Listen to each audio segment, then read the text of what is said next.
Rusia menyiapkan bantuan kemanusiaan untuk rakyat sipil Ukraina di tengah perang yang berkecamuk antara kedua negara.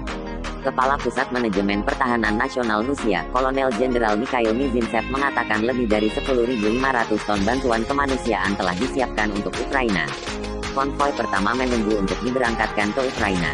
Konvoi dengan kargo kemanusiaan telah dibentuk untuk memberikan bantuan kepada penduduk Ukraina, katanya pada konferensi pers seperti dikutip dari kantor berita Rusia, TASS Agency, Kamis, tanggal 3 Maret tahun 2022.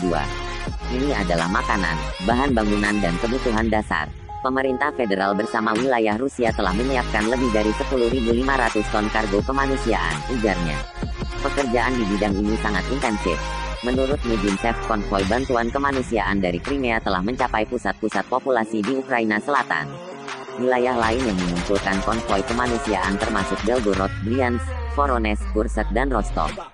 Angkatan bersenjata Rusia juga bersedia memastikan keamanan warga sipil jika Ukraina bersedia menciptakan koridor kemanusiaan bagi mereka.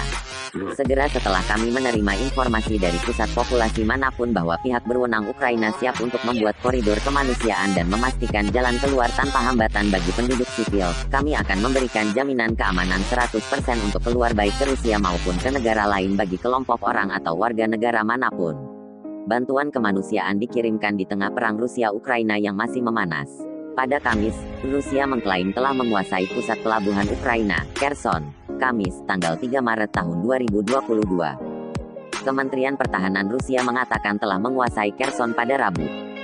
Namun hal itu dibantah penasihat Presiden Ukraina Volodymyr Zelensky. Ia menyatakan pasukan Ukraina terus mempertahankan pelabuhan Laut Hitam yang berpenduduk sekitar 250.000 orang itu. Dalam pidatonya, Zelensky menyatakan telah mengacaukan rencana Rusia dalam sepekan terakhir.